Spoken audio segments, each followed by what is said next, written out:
Welcome to another week of BlackLantic. We are here live at Music New Brunswick Week. By the time you're airing this, these lovely festivities will be over, but we really wanted to use this opportunity to interview none other than Thandiwe McCarthy. Thandiwe, how are you today? Things are going well. Things are going well. Amazing. The honest truth is, Hillary and I have been talking about interviewing you since season 1, and it hasn't happened. And the fact that it's happening in person is so amazing because, as you know, we don't get a lot of opportunity to interview in person. Or be together. And, you know, due to our work in Fredericton this summer, for Summer Salsa, that is kind of what made this happen. So it's kind of kismet in a really neat way. So, yeah, thanks again for being on the show.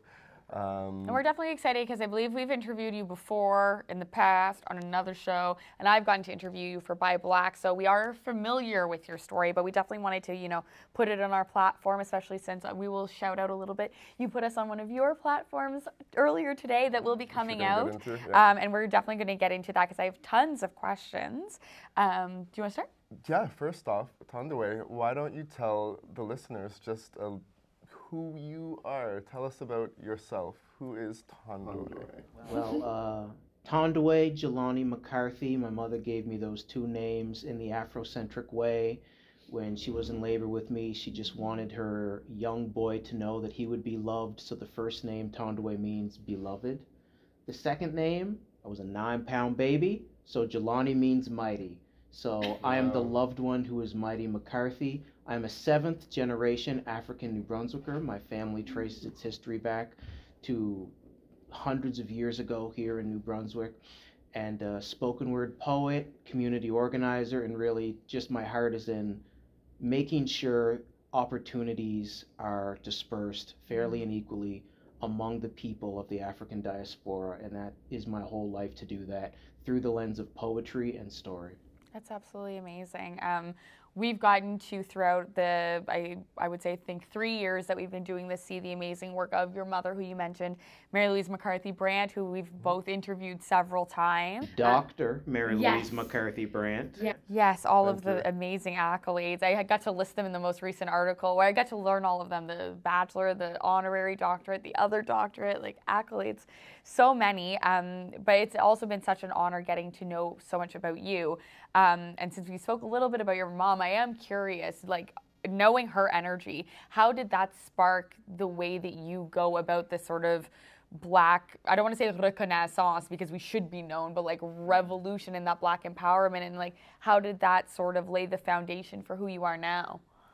I would say when I was a child, Mom brought me along in all of her advocacy work and being with community members and all of the other families. Mom has always been a people person and connected intergenerationally to other Black families. She always puts making those connections first and finding common ground with anyone from the African diaspora. So being her son, I was just always taking it along, and I hated it. I always remember she'd say, "Oh, we're just gonna stop for a cup of coffee," and I'd be like, "That cup of coffee lasts 3 hours." Like, so I was never a fan of it as a young boy, but now as, you know, an adult, I look back at those social resources I was able to be connected to. And when I started digging into my identity as a Black man in New Brunswick and seeing all the people I've been connected to, it's supercharged my path to find my identity, define it in a way that empowers me, and use those opportunities that I'm able to get to help grow and develop anyone's dreams from the African diaspora. So I'd say she laid the groundwork for me by dragging me by the neck to way too many coffee meets when I was a kid. Okay, so like, yeah, outside of your experience with your mother and the activist work she did, I always like to ask, just to get a kind of a picture in my mind about life in Atlantic Canada, previously to now. What was life like growing up in Fredericton for you? Can you share some of your experiences? It's great, perfect, fun, not great. Know, just paint the picture. I published a memoir, Social Oblivion, Raised Black in Canada. And one of the main things was just the racism in the public education system. It's so weird. we talk about erasure a lot with people from the African diaspora, and it's not until you come in contact with individuals who have no idea of what blackness even is, other than the harmful stereotypes and entertainment. A story I like to tell is prom in middle school. All of these children were dressing up and they were talking about renting limos and getting tuxedos and fabulous dresses, and I was so excited as a young boy to be like, okay, what is that for me? And I've always had an afro. I always, like to have my hair out. And I knew that if I wanted to look professional, if I wanted to look like my version of my best self, cornrows was the way to do it. And so when I got out of the car with my date for this prom, I was looking great. I dressed up nice. Everyone started pointing and laughing at me and said I looked like Snoop Dogg. I looked like a gangster. Instantly, the stereotype of black poverty was placed on me. And when we were all playing dress up, these are all 13, 14, 15-year-old kids pretending like they were in the upper income class. We were pretending to be wealthy and affluent. All of us were pretending.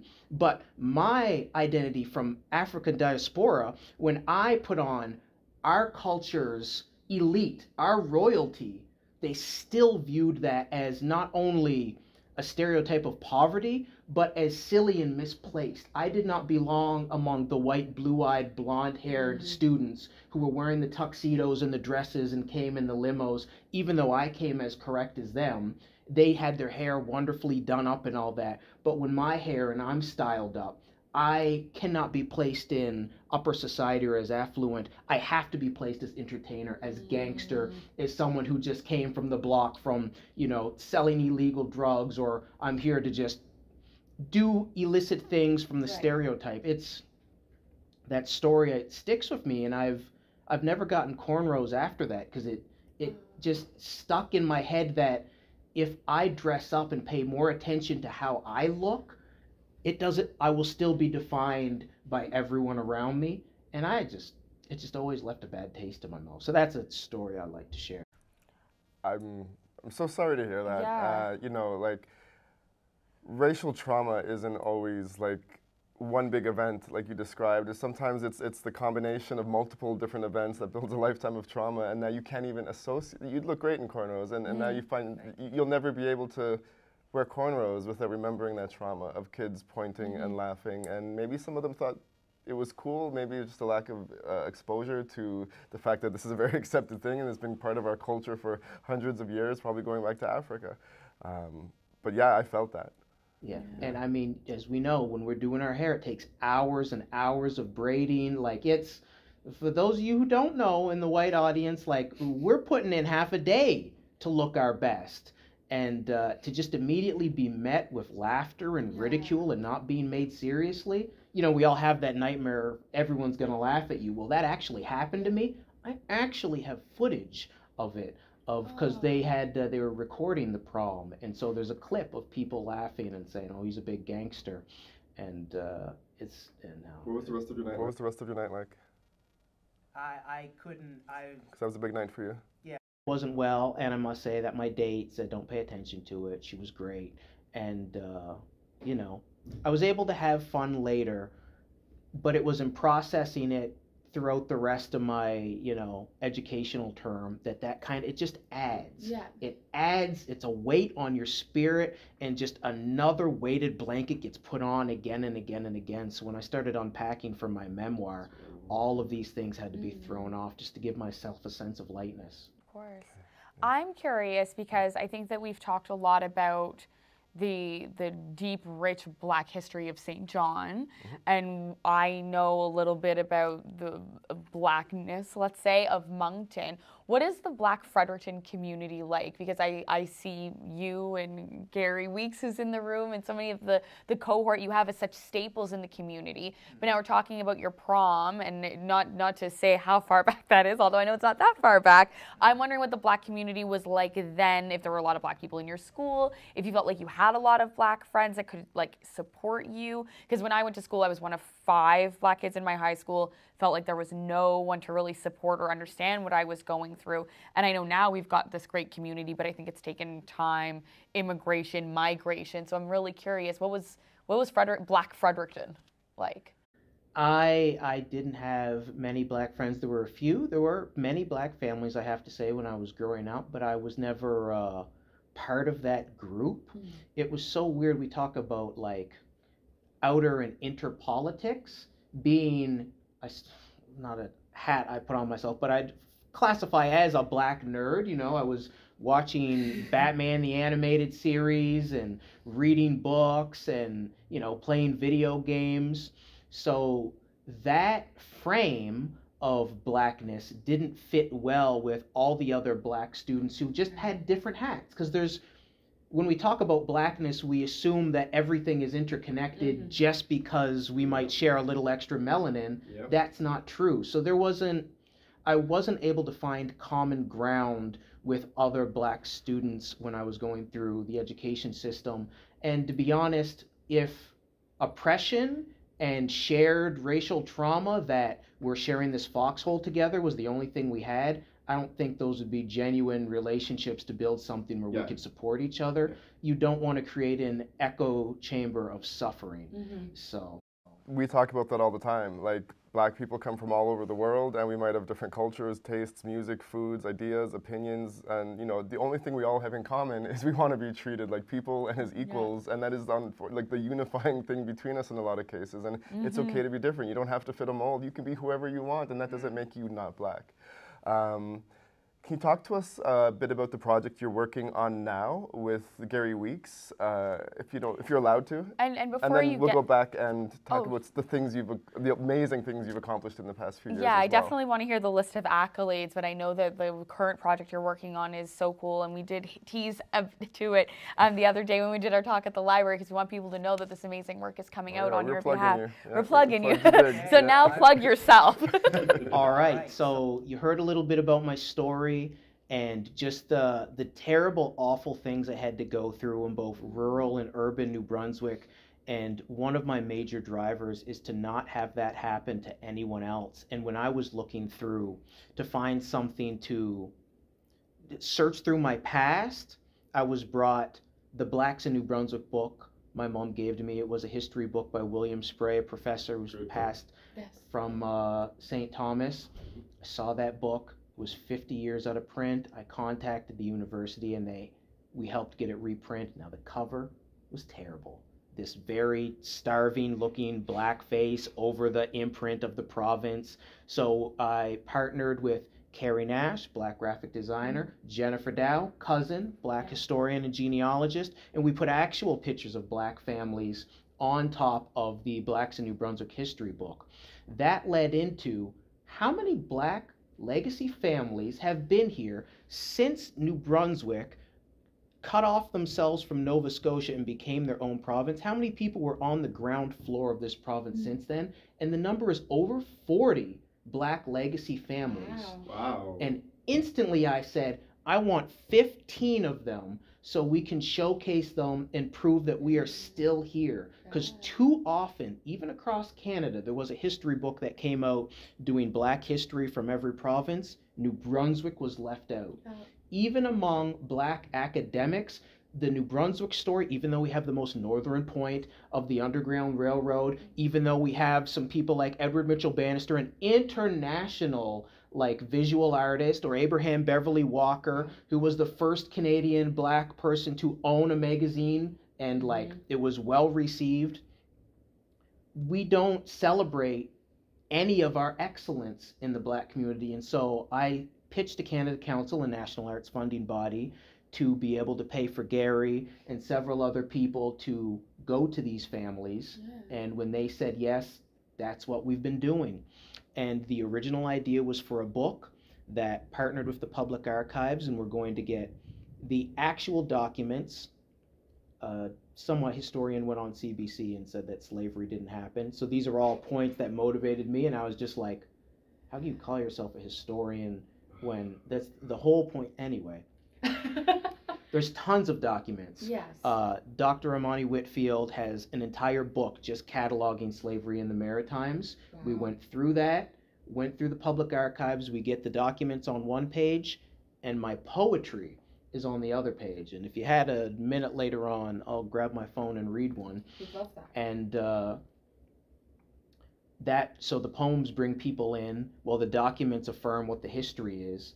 And I started realizing that we can't just have it from the perspective of these organizations. Whenever the organizations tell the Black story, it's always from a point of suffering, or we meet their standard of excellence through the Olympics or through doing something great. They don't share the everyday stories, as we were talking about when we were discussing earlier. So I said, I'd like a little bit more money, Canada Council, and if you do that, 15 Black families, we're going to go to their homes, we're going to get a group photo, we're going to take portrait shots of everyone that was there, we're going to scan in documents. I have had to scan documents in an old folks' home bathroom to preserve the history, and we're going to put those on the next page just to show that not only, like, we want to tell the history from the family's perspective. Of course.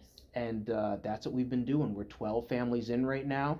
And big news, we've been confirmed for the Beaverbrook Art Gallery in Fredericton, New Brunswick, International Art Gallery for July 2025 to November 2025, 5 months. And our idea for this exhibition is to take all of the 50 gigs worth of visual data of just all the different shades and wonders of Blackness and to just cover the orientation gallery so that no one can enter the gallery, the Beaverbrook Art Gallery, without a hug from our heritage and to just visually see this is what the history is.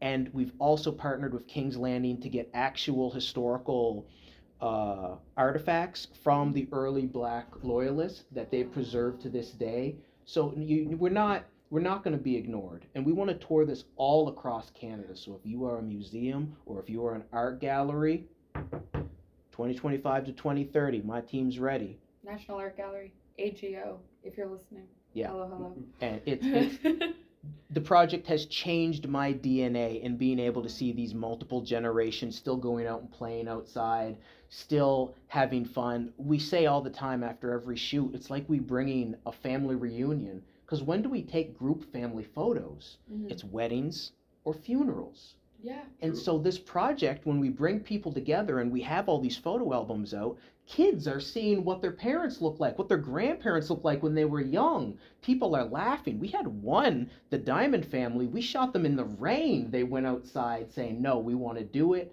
And the grandfather, who's hard of seeing, was out there with the biggest smile on his face, just around all of his family from great grandparent.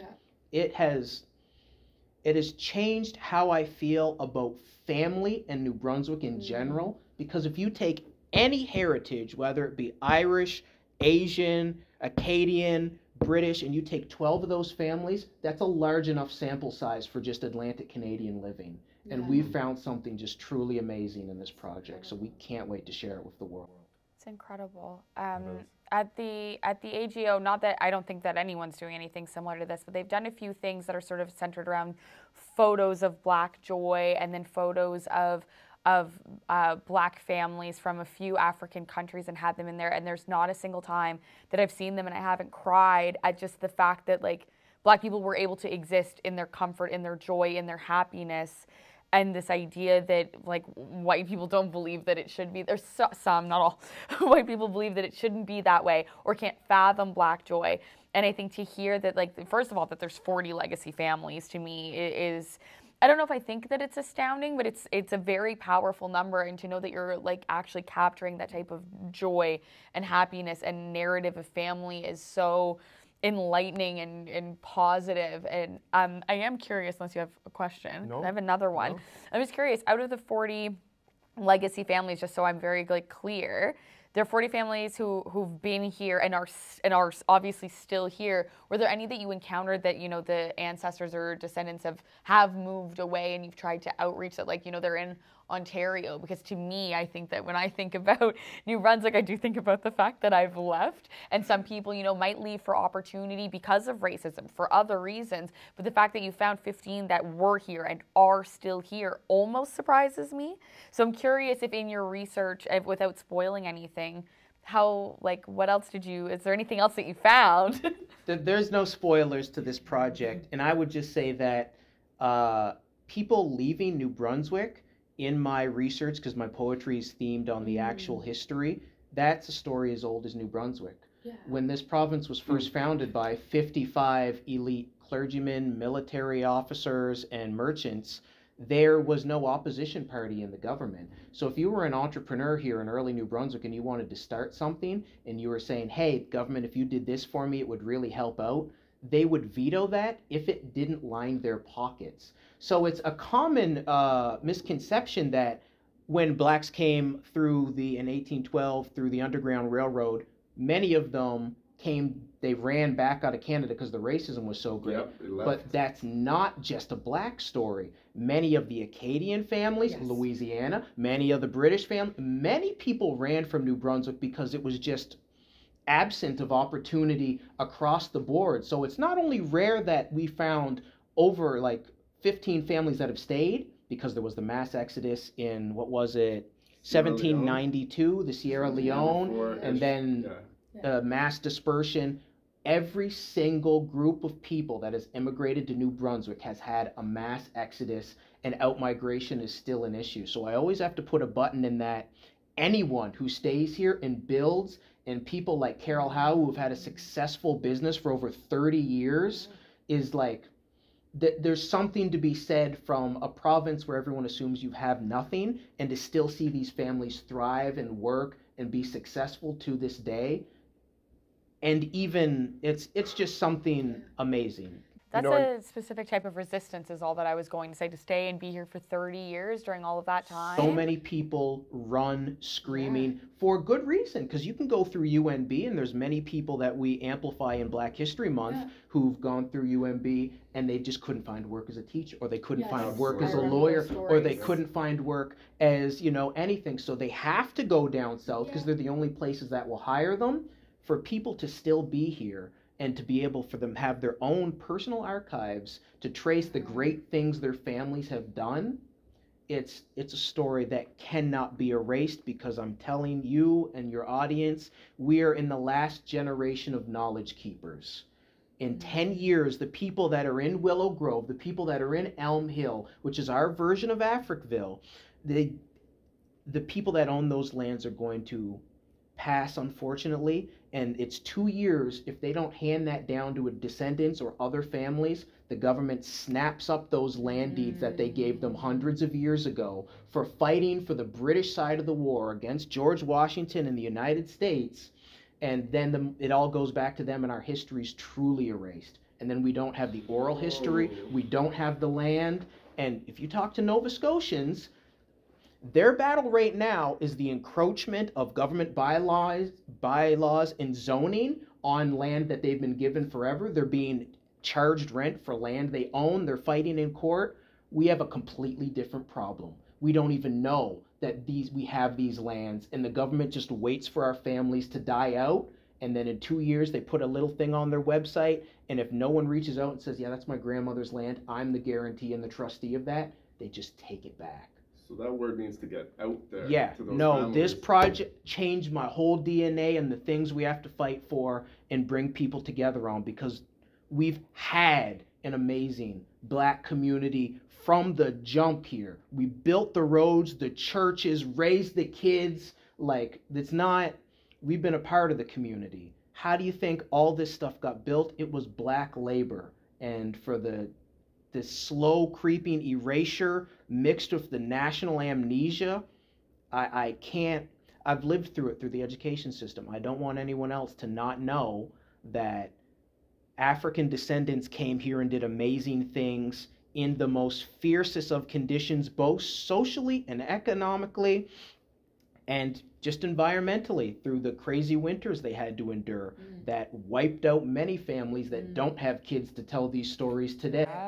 Wow, yeah, the encroachment of land by a ruling power is, my core right in now. a lot of ways a slow form of a genocide of what's happened here, because they could inform the people, they could inform the young, like you're trying to do, that they can apply for this land to keep part of what you do, like you are helping some of these generational families, and maybe the youth, maybe the grandparents hadn't even had a chance to talk to the younger generations and things like that to keep the legacy going, but you going to their houses helps build that up. And everyone, they bring out their deeds and they show, like, 200 years ago, this is our actual land, we're still on it, and everyone's always been amazed, and I can't believe they still keep the paperwork and all the photocopies and everything.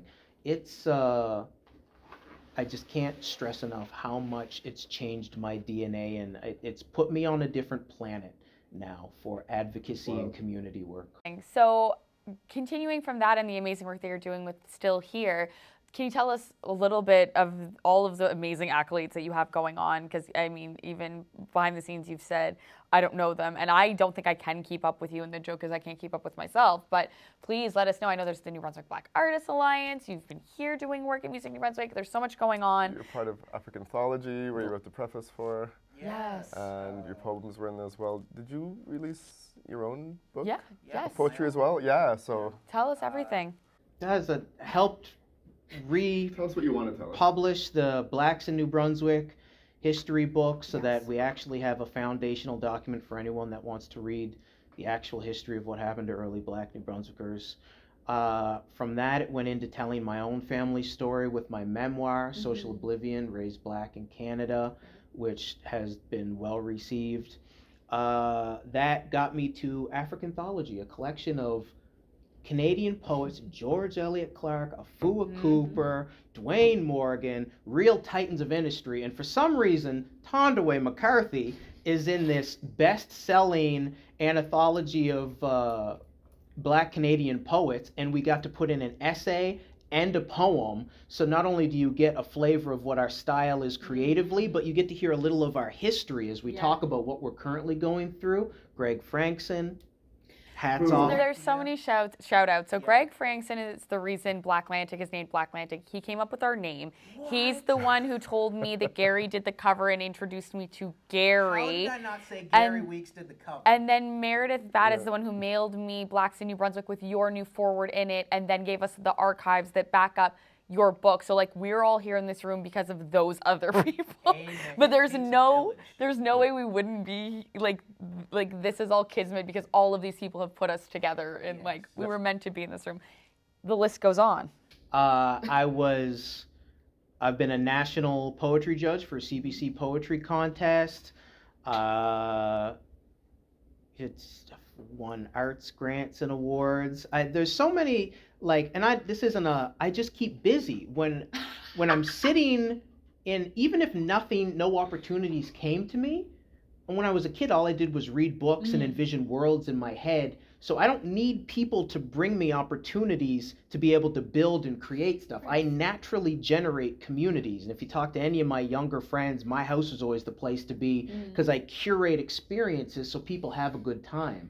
Deeply in my soul, I want everyone to win. Yes. And that is not just a Black thing. That is not just a New Brunswick thing or a Canadian thing. That is a Mother Earth thing that I want all of us to do well. Not just humanity. We can make sure everyone, all life forms are doing well. Yep. And I truly believe that in my heart. So when I'm, doing documentaries with Gary Weeks, or when I'm advocating to have August 1st be proclaimed Emancipation Celebration and the premier is honoring Gary and I on the stage in New Brunswick's Day, and then we turn that momentum into the Emancipation Celebration, which is a provincial event that celebrates the Black history. It has 3 parts. The first part, we bring in those elders who tell about their life stories and the speakers. Then we go on a memorial walk for the people who have passed. And then we have our celebration. It's free food for anyone who wants to show up that day. It was really intentional how we built the event so that that oral history and knowledge can be passed down, so that collectively we move as one and as we think and contemplate the importance of the people around us. And then we celebrate, have food, watch the kids play.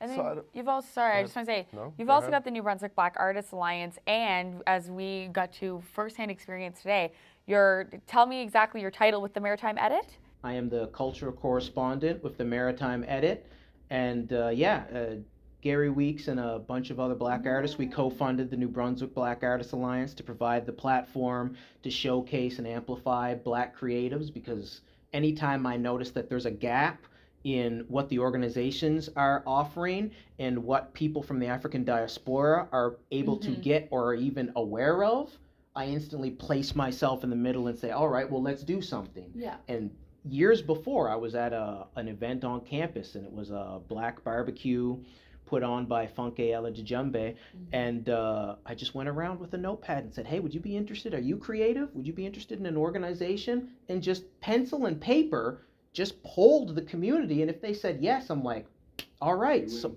when David Woods came to me and said, if you can fill a room full of 8 people, I'll help you start this organization. And he's the one who started the Black Artist Network in Nova Scotia. Right. He's got the Secret Codes, the quilt exhibition that's going across Canada. Wonderful mentor of mine. When he said, you fill a room full of 8 people, I'll help you start an organization, we had 12. And we've been going strong ever since. We've 3 years running, Gallery on Queen. We have an exhibition where artists have gotten paid for their work. We do the first New Brunswick Black Film Festival. This is a Gary Weeks thing. I'm taking no credit for this. Partnership with the UNB Art Center. And now we're looking to do like touring all of these artworks from the Gallery on Queen and do a show to take them across Canada to flex New Brunswick excellence. New Brunswick excellence, not just Black New Brunswick, just New Brunswick excellence. Can we please flex a little on how great we've always been? That it drives me wild that none of us from any heritage show like, we're awesome here. They don't know we're here, and you're putting us on the map. Slowly, I think a lot of us are, but the work that you're doing is incredible. And the passion when you speak, it's just so energizing. Yes. It just energizes the room. It just wakes people up. But didn't you also release your own book?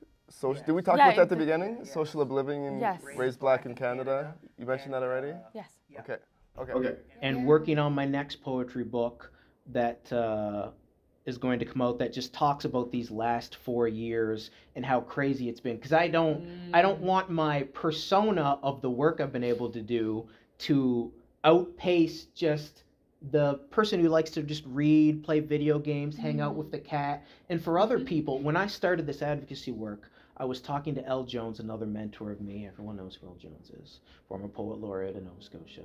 And I said, I really want to start helping out in the community. And she said, you have to read the autobiography of Burnley Rocky Jones. He's our version of Martin Luther King in Canada, raised in Truro, Nova Scotia. His younger sister, Lynn Jones, is still a titan of organizing in the community. And I read that book, read about how the RCMP watched his house burn down twice, read about how he did a Freedom of Information request and they said they were watching him, read about how when the Supreme Court asked for them to go in, they got chairs for the Black community and they locked them out. And it was Lynn Jones who demanded that they had the right reservation.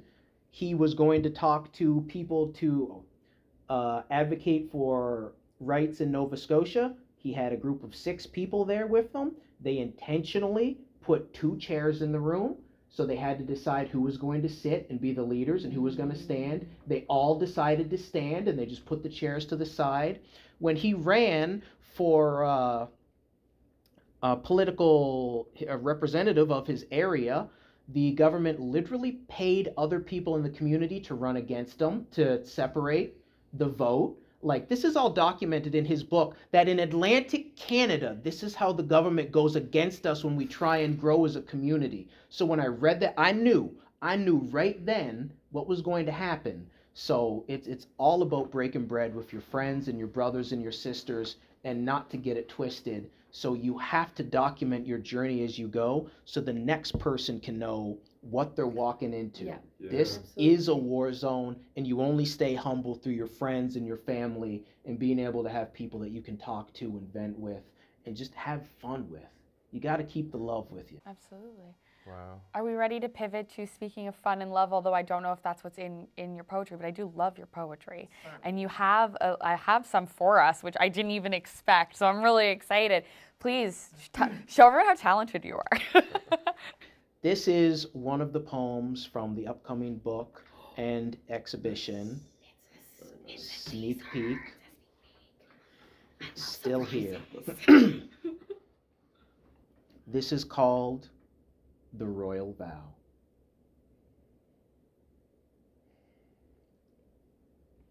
In 1765, there was a war. The screams of revolution caught fire across British America. The king needed more bodies to defend his empire, but the enslaved Africans wished only for escape. And so there was a promise. The deal was made through blood and broken bones, that should any enslaved African fight for the crown, they would taste freedom, feel liberty, walk on their own land, and live the dreams of valued British citizens. They need only trade their shackles for guns, knives, need only stab, shoot, and kill. It seemed the meat of liberty was to be chewed off the bones of war, washed down with their oppressor's blood, and it was only then the enslaved could have their humanity. That was the promise. Wow. Goosebumps. It's just so descriptive. Yeah. I could see that. I was there. 10 history books I read to diffuse, and on the other side is going to be the actual listings and documents from the provincial archives that prove that these things were given to those black families. And just so you know, it's not just poetry, it's history. Right. We're fusing all of this and the visuals of those who are still here. We're hitting them on many fronts, and we're taking it as far as people will let it, and then a bit further, because I don't care what they'll let us do. Make your own rules. Yeah. I never thought about it like that, you know, like if you agree to fight for the British, you know, you'll get your freedom. But what they're really saying is like, yeah, you have to murder, you have to kill human beings, which you might not have wanted to do if you wanted to even have a taste of freedom. Yeah, like, become a murderer to free. Murder for us. Like no matter what your morals are, murder for us, or live enslaved for the rest of your life. And like, what kind of a deal is that? It's a terrible deal, and especially when they got here, as you know, their land was on unfarmable land. It was smaller lots. Their tools were rusted over. The blankets they got were full of holes, like trying to survive a winter was miserable. And I have to say, this whole black loyalist thing, everyone who was given their freedom, they were juried in. So even if you fought, not everyone who fought got the title of black loyalist. There was a jury of people who chose who got to be free. And on that jury were people from George Washington's army. So the people who formerly enslaved you got to choose if you'd be free to be able to even leave. Like, the things you read in these history books are insane. Well, we got to start adding that to the talk. So even when we're on erasing the truth about our Canadian, British heritage and history, we're still erasing. We're still not telling the whole story. And you had to dig deep. Deep. And these are, whenever you're reading these history books, you'll go through 500 pages to find 2 sentences about black history. And it just blows your mind that, yeah, of course the deal wasn't anyone who picks up a gun instantly gets freedom and land. They don't have that much land. The whole reason New Brunswick was started is because the people in Halifax didn't survey the land for the rich merchant and military generals. It was all forest when they got here. So they said, you're too far away to govern. I say this is a hilarious joke. When George Washington came over, he said, the British government's too far away to deal with us. We're going to do it ourselves. And the British government said, no, we're going to war. Then in New Brunswick says when it was Nova Scotia, Halifax is too far away to go over. So then they do their mini revolt and get New Brunswick. So it's like no one in the history of North America has ever enjoyed the governance system that's in place. And we still don't. Just a history of micro revolts and taking ownership of your local area. And were they deemed terrorists in this process? Like, were they called terrorists in their revolt to get this land? They were called refugees early on. It wasn't. We put loyalists on to romanticize what it was back then. Yeah. And so everything's mud. Loyalist isn't accurate. Yeah, I've heard the call for it to be called like black arrivees and stuff like that, not loyalists and stuff. Yeah. Amazing. Interesting. Okay. Things you learn. Wow. Wow. Well, we know that we're going to have you back to promote. You've got stuff going on for Black History Month, and then looking forward to still here. Before we wrap up, I want to thank Gary Weeks, who's been doing all of our tech stuff behind the scenes. You've been you're such a blessing. Thank you so much. I want to just take a second to say, like, thank you for welcoming us sort of in, like, I feel like I thought I was a Black New Brunswicker, and then it turned out I wasn't. And now I feel like I've only become by learning so much from you, your friends, your family, your lovely mother. It's an honor to get to listen to you speak and to work alongside you in this, and to feel like can call you a colleague and a friend.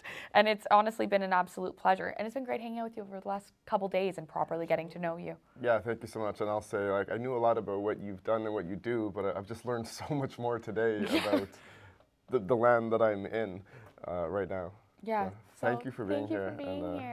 Thank you for letting me share the story, and to hopefully give other people roots who watch this. Yeah. Thank you. Okay. See you next week. Peace.